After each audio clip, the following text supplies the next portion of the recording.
Have you ever played that game? Like, what would you do if you found a magic genie lamp and the genie came out and said, what can I give you, right? Well, probably not. We're mostly adults here, right? And that's a silly thing from a Disney kids movie.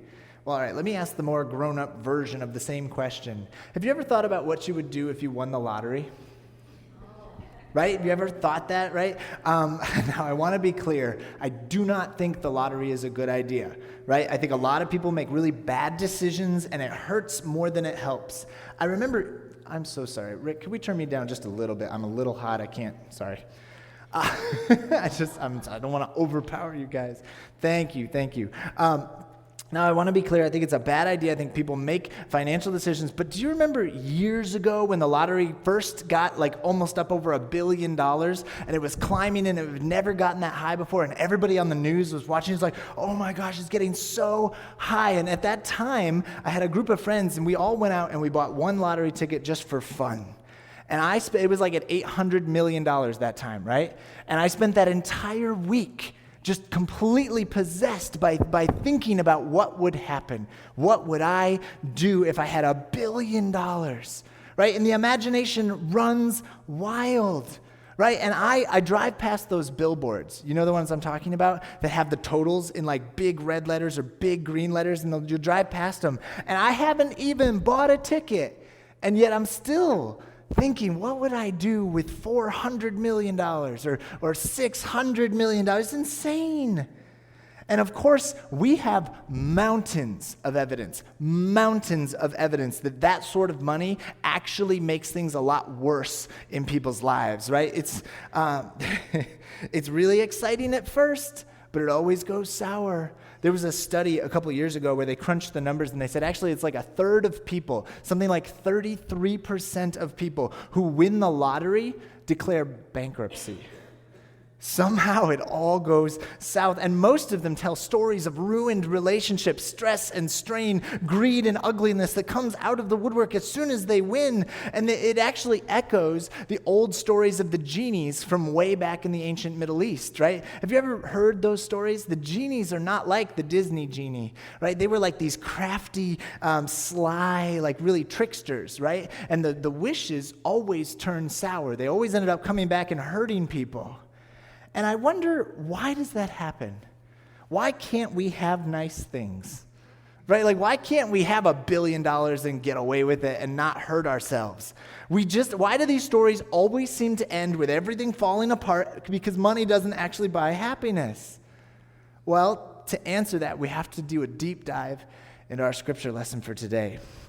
Now, we are, of course, continuing our chronological Bible study. We're reading that whole book in a year, and I really hope you join us on this journey. Now, we are reading through this book crazy fast, but if you want a deeper dive, I want to encourage you to check out those chronological Bible studies that meet at various times throughout the week. I think we've got one that meets right after church in the meeting room downstairs. There's one that meets on Tuesday afternoons, and I think there's a Tuesday night one as well. And then the Midland campus has even more options, and so we want to be able to get you plugged in, to dive deeper. But today, we're going to deep dive into one story about King Solomon. So we get started in chapter 3. 1 Kings chapter 3. And it starts out right at the very beginning. It says, Solomon made an alliance with Pharaoh. The king of Egypt married one of his daughters. He brought her to live in the city of David until he could finish building his palace and the temple of the Lord and the wall around the city. And at that time, the people of Israel sacrificed their offerings at a local place of worship, for the temple honoring the name of the Lord had not yet been built. And Solomon loved the Lord and followed all the decrees of his father David, except that Solomon too offered sacrifices and burned incense at the local places of worship. The most important of these places of worship was Gibeon. So the king went there and sacrificed 1,000 burnt offerings. And that night, the Lord appeared to Solomon in a dream, and God said, "What do you want? Ask, and I will give it to you." And so Solomon is King David's son. He's the one who becomes king next after King David dies. And he starts out doing pretty well. He makes alliances. He's getting married. He's building a new palace. He's building a new temple. He's honoring God, and he is living the way he was raised. And then we have the genie in the lamp moment, right? God shows up and says, "What do you want? Anything you ask, I will give it to you. And so now, so this is Solomon's lottery moment, right? He has won the lottery. If you could do anything, if you could ask for anything, what would you go for? And Solomon responds in verse 6. And it says, Solomon replied, you have showed faithful love to your servant, my father David, because he was honest and true and faithful to you. And you have continued your love to him today by giving him a son to sit on the throne. Now, O Lord my God, you have made me king instead of my father David. But I am like a little child who doesn't know his way around. And here I am in the midst of your own chosen people, a nation so great and numerous they cannot be counted. So Solomon starts out and he's like, God, you are so amazing. You are so awesome. I appreciate everything you've done. I am now king instead of my dad.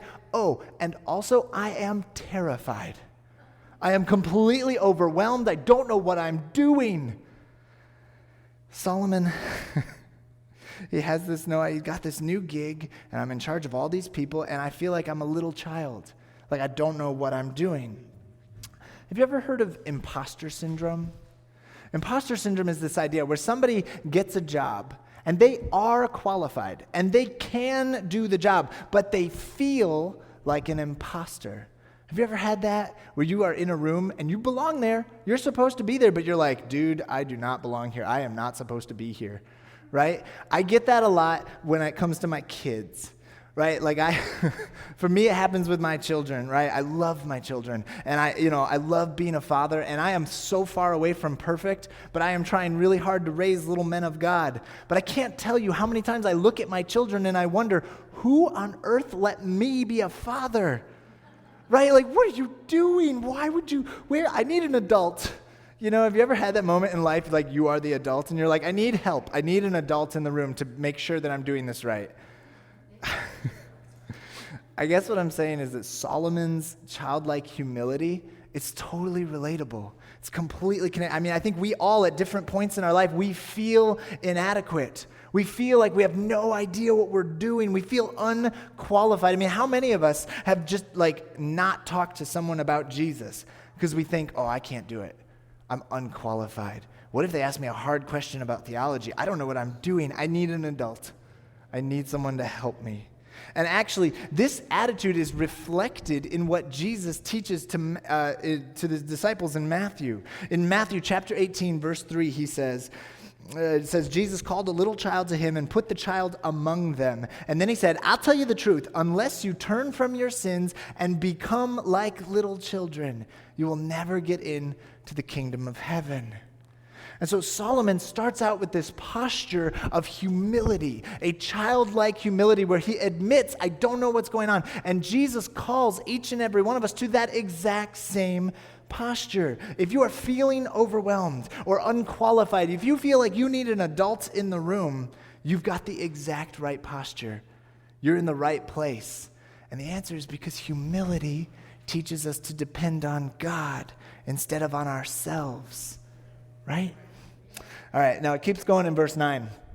Verse 9, it says, give me an understanding heart so that I can govern your people well and know the difference between right and wrong, for who by himself is able to govern this great people of yours? And verse 10, the Lord was pleased that Solomon had asked for wisdom. And so God says, Solomon, you can have anything you want. What do you want? And Solomon says, give me wisdom. And it pleases God's heart. And that's awesome, but there's a level I don't want you to miss. Let me read it back. Verse 9, the first part. It says, give me an understanding heart so that I may govern your people well. So that the reason he wants, the rationale for Solomon, it's not for himself. Right? He doesn't want wisdom so he can be the smartest man ever. He doesn't want wisdom so he can be famous. He doesn't want wisdom so that he can, win Jeopardy in the longest streak ever. That's not why he wants it. He wants wisdom to help others so he can govern his people. Solomon asks for wisdom so that he can do his job well. He asks for wisdom for the sake of other people. He says, so that I can help others. So not only does Solomon ask for wisdom for the sake of other people, but then it says that God is very pleased with Solomon's motive. And so the first thing we see with Solomon is that we need to be humble. We need to be teachable like a child. And the second thing we see is that our motivation should not be for ourselves. Our motivation should be for the people around us. You actually see this echoed in the New Testament. In 1 Peter chapter 4, it says in verse 10, 1 Peter chapter 4, verse 10, it says, God has given each of you a gift from his great variety of spiritual gifts. Use them well to serve one another. Do you have the gift of speaking? Then speak as though God himself were speaking through you. Do you have the gift of helping others? Then do it with all the strength and energy that God supplies. Then everything you do will bring glory to God through Jesus Christ. All power and glory to him forever and ever. Amen. Now, I want you to catch this, okay?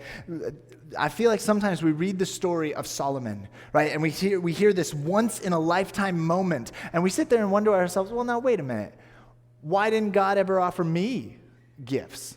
How come he didn't come to me when I, got my first job, and he comes to me and says, whatever you want, right? Well, how come he didn't do that to me? How come God never gave me any gifts? Solomon gets this super cool offer. But the passage in Peter reminds us, he did. God did give you gifts. What did Peter say? He said, God has given each of you a gift from his great variety of spiritual gifts. Now, if you're sitting there today and you're like, no, I don't have any gifts. If you are sitting there in your imposter syndrome, I want you to let this truth push through your self-doubt. Okay, you have been given a gift from God. I don't know what it is. It's different for each person, but you have been given a gift. Each of us has a gift that is designed to help other people. God gave you a gift, not just to use on yourself, but to use to help the people around you. Maybe you have the gift of encouragement. I love when I meet those people. There's some people in my life, they're so encouraging. They just make you feel good. You love hanging out. It's like, oh my gosh, you are so encouraging. Or maybe you're a great thinker. Or maybe you have been blessed financially. Or maybe you've been blessed in your relationships and your connections. Or maybe you have a gift with a talent of prayer, of just praying every day and lifting people up before God. Maybe you have that talent. Or maybe you have very talented ears. You know what I mean when I say that? Right? If you have a friend like that, you know. If you have a friend who is a good listener, they are a gift from God, aren't they?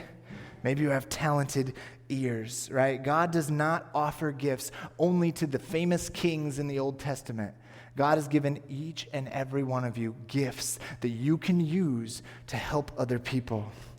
Now, in the book of Kings, we keep reading in verse 11, and it says, so God replied, because you have asked for wisdom in governing the people with justice, and you have not asked for long life or wealth or the death of your enemies, I will give you what you asked for. I will give you a wise and understanding heart, such as no one has had or ever will have.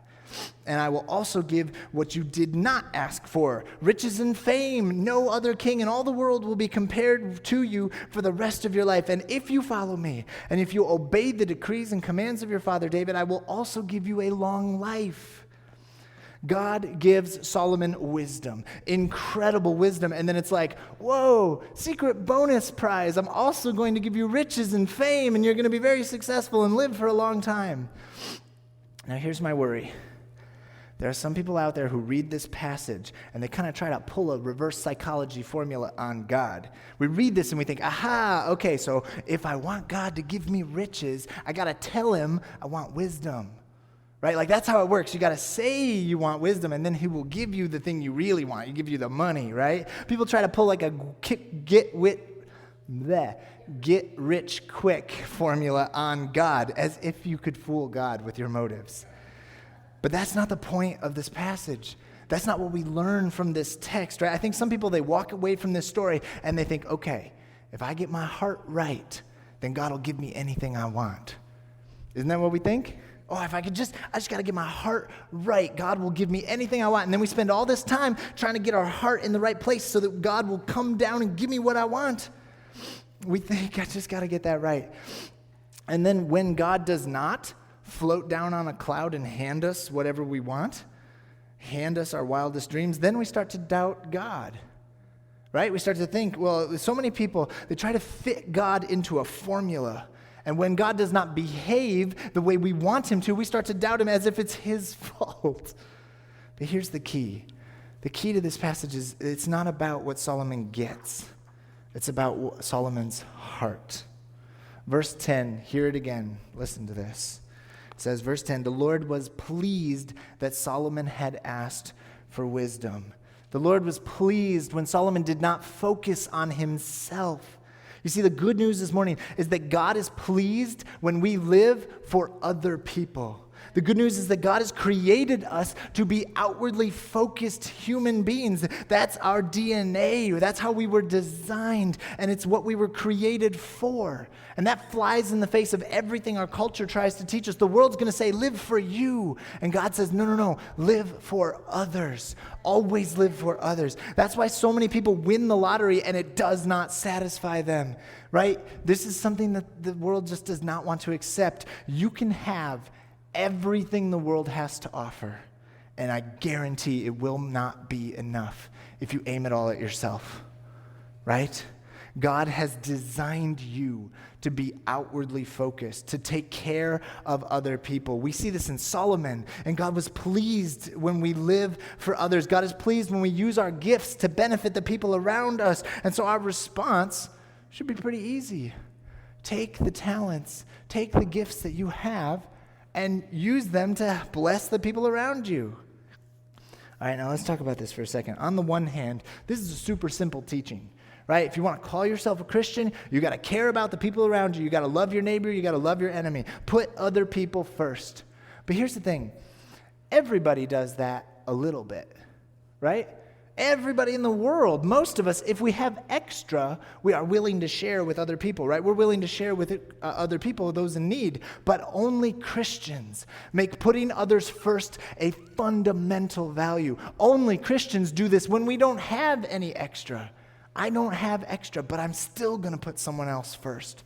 Our kindness is not limited to our surplus, and that blows people's minds. We think of other people first, then we take care of ourselves. And our entire society is built on a system of self-preservation. They want you to do it for yourself. Think of yourself. They expect people to be selfish, to do what's best for them, and then with my extra, I will think of other people.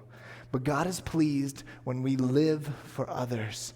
And as Christians in a world, we need to push that to a level that causes the selfish world to notice. Actually, this is a true story that comes out of World War II. During the war, there was a Japanese prison camp, like in Japan. That's where they kept all the Allied soldiers, and they kept all of them. And they had a whole bunch of them. They had Americans, Australians, Brits, and even some Scottish prisoners. And over time, the prison became a really ugly place. There was like this dog-eat-dog mentality between the prisoners. They were just treating each other terrible. They fought on the battlefield next to each other. But now that they're all prisoners, they're like stealing from each other and trying to sell each other out and all this kind of stuff. Survival was everything. Men would literally sleep on their packs so nobody would steal their stuff while they were sleeping, right? Survival was everything until Angus MacGillivray showed up. And I love that name, Angus MacGillivray. He was a Scottish soldier. And he was a huge guy. He was this big, strong guy. And he passed away in that prison camp. And why he passed away changed everything. You see, among Scottish soldiers are called Argylls, and they had a buddy system. And a buddy was called your mucker, right? It's your mucker. And they believe that it is your job to keep your mucker alive, your buddy. You got to keep him alive. That's your job. It's like have somebody watch your six. You know, you got his back. You look out for each other. You keep your person alive. But Angus's mucker was dying. He was sick, and in this prison, that's really common. He was dying, and it's survival of the fittest out there. And so everybody else said, "Let him go, let him die." Right? I mean, you got to worry about yourself in here. You don't worry about this guy; he's going to die. But Angus refused. Somebody stole his mucker's blanket, so Angus gave him his own blanket, and he told him, "I found another one." Gave him his blanket. And then at mealtime, Angus would take his rations and he would go over to his friend and stand over him and make him eat his rations. He'd say, you need this, you're going to eat it. And then he would just brush it off. Oh, it's fine, I was able to get some extra.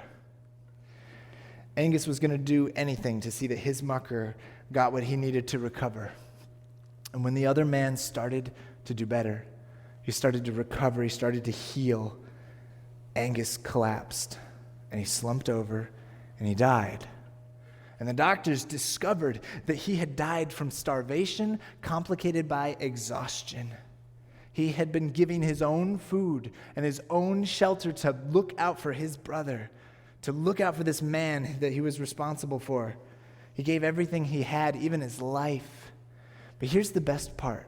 Because remember, selfishness, selflessness, putting other people's first, that is how we were created and designed by God to be. That's how God made you to be. And when we see it, it is contagious.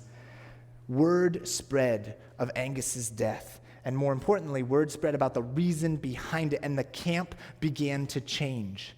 Suddenly, men started focusing on their mates, on their prison bunkmates, and the camp began to change. Their friends, they started focusing on humanity beyond just surviving. They started to give themselves away. They started to take care of one another. They started to pool their talents. I'm not making this up. This comes from a book called Holy Sweat by Tim Hansel. This is a true story from a prison camp in Japan. One guy was a violin maker. One guy was a cabinet maker. Another one was a professor. They even had an orchestra leader. Like, these are their talents before they all became soldiers, right? And so the camp, they started an orchestra made of homemade instruments. And then they built a church. And then they began a university. And they had a hospital. And they built a library system.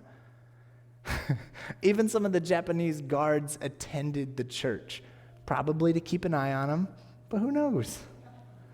The place was transformed because one guy gave up everything he had for his friend.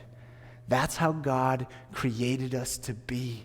That's how Jesus teaches us to live. If we live out this principle, it could be the spark that starts the fire that changes the world. I see it all the time. People tell me that, like, oh man, the world is so polarized. The world is so divided. What can we do about it? And maybe this is the answer. One person, or maybe one church, doing things a little differently than the rest of the world by putting other people first. God created us to be outwardly focused people. We see it in Solomon, and we see it with how pleased God was with Solomon's motivation. And so my challenge to you this week, it's super simple. Go be outwardly focused people. And maybe that's easier said than done. So let's walk through it. There's 3 steps. First, take stock of your talents and your gifts. Right? What do you have to work with? What can you use to love people with? What has God given you? Right? What are the talents you have? And this is not a moment for modesty. Right? People always come back to me when I say, well, like, what gifts do you have? They're like, oh, I'm not good at anything. I couldn't do that. I don't know how. I'd be terrible. I don't have any gifts. But that is foolishness. Okay, God gave everyone gifts. If you're sitting there this morning saying, oh, no, I don't have anything to give, then either, number 1, you are letting the enemy deceive you into inaction, or 2, you are not being honest with yourself. Here's another one. Sometimes people think that what they do is no big deal.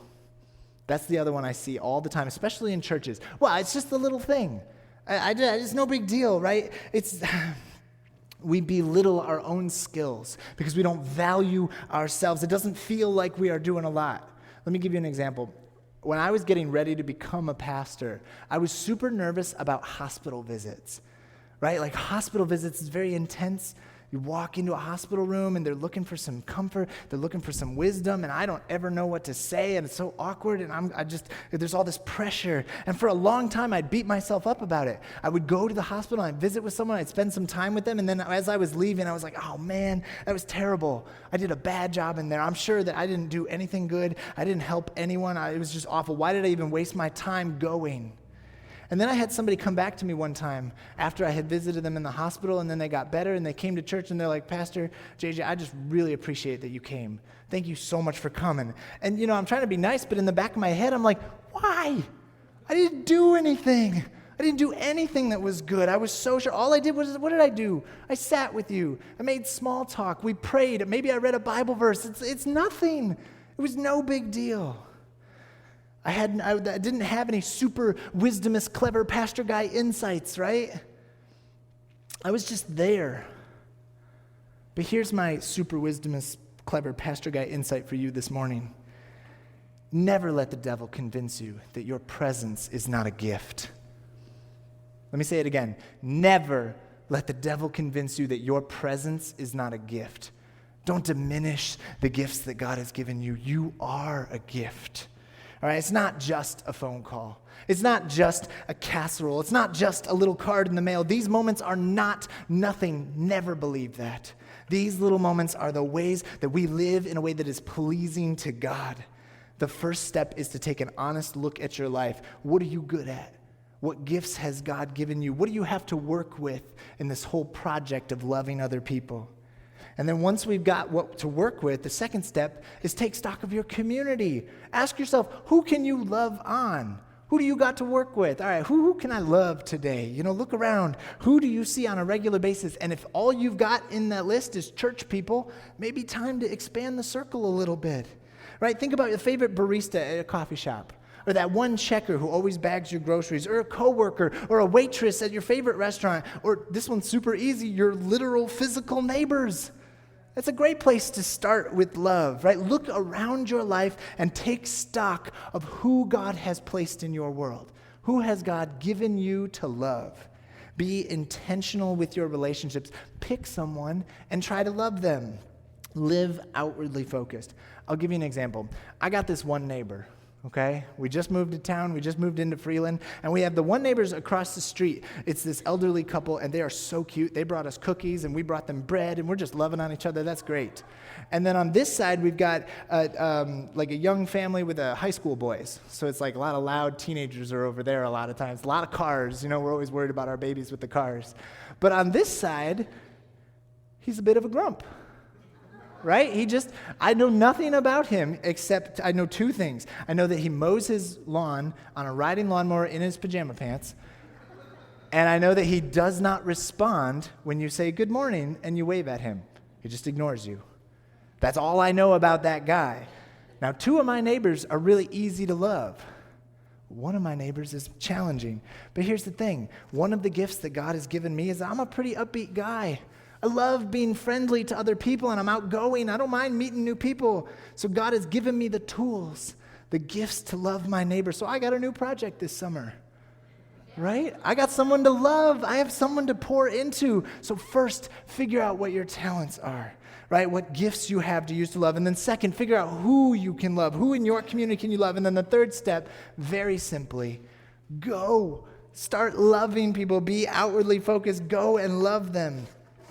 I think a lot of people read the story of Solomon asking for wisdom, and we think it's like a genie or winning the lottery.